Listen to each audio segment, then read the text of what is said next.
UP के हापुड़ जिले का फगोता गांव। ये दिल्ली के पूर्व डिप्टी सीएम मनीष सिसोदिया का पैतृक गांव है। सिसोदिया फिलहाल शराब घोटाले केस में जेल में बंद हैं।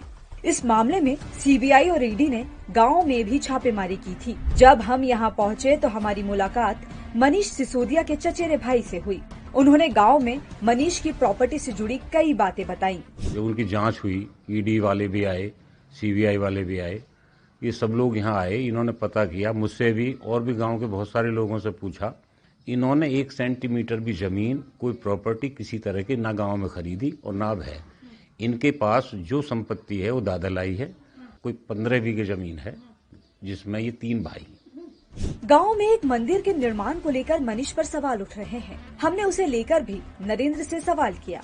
वो बोले ये मंदिर परिवार के देवता का है, उसमें 30 से 35 हजार रुपए लगे होंगे, जिसे 6 भाइयों ने मिलकर बनवाया है।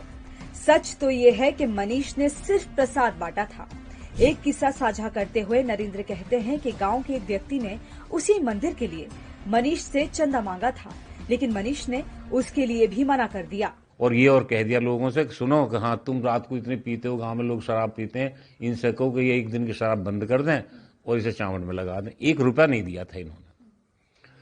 ये गांव वालों को भी अच्छा नहीं लगा। ये जरूर है, क्षेत्र में जो लोग बीमार हुए, चूंकि स्वास्थ्य मंत्री भी रहे हैं, तो इन्होंने भर्ती बहुत लोग कराए। हमने फोन कर दिया, जो भेज दिया, किसी जाति का हो, कोई हो, कहीं का हो। यही हमारी मुलाकात नरेंद्र की पत्नी और मनीष सिसोदिया की भाभी से हुई। वो उनसे थोड़ा नाराज दिखाई दी। इतनी बार मैंने मनीष से कही, उसकी घरवाली से भी कही, पर वो ट्रांसफर मेरा हुआ ना। किसका ट्रांसफर था? मेरी बहन का, मामा की लड़की का। मामा की लड़की का? हाँ। तो वो क्या ट्रांसफर का किस्सा था? वो दिल्ली से दिल्ली में ही कराना उन्हें। हाँ। और स्कूल में पढ़ाती थी और ये मनीष के हाथों में वो सब स्कूल। हाँ। तो वो बोली कि मेरा बहन इसमें हो जाएगा ट्रांसफर, मैं नजदीक हो जाऊंगी, मेरे बच्चे छोटे हैं, मेरा ये करा दो, तुम्हारे देवर हैं। उन्होंने नहीं कराया। 3 साल हो गए कहते। मनीष का गांव में भी घर है, लेकिन वो भी उजड़ा नजर आता है। ये घर जैसा इनके बाबा छोड़ के गए थे इस घर में, उसके बाद एक ईंट भी इन्होंने नहीं लगवाई। मनीष सिसोदिया ने यहाँ पर ना कोई संपत्ति खरीदी, ना अपने घर पर कोई दावा किया और ना उस घर को रेनोवेट किया। मनीष सिसोदिया ने फगोता के पास कलोंदा गांव के एक स्कूल से 12वीं तक की पढ़ाई की।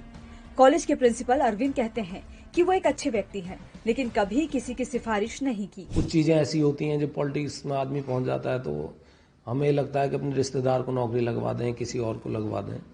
तो हम लोग कभी इस तरह के कामों को लेके गए तो उन्होंने साफ तौर पर मना कर दिया।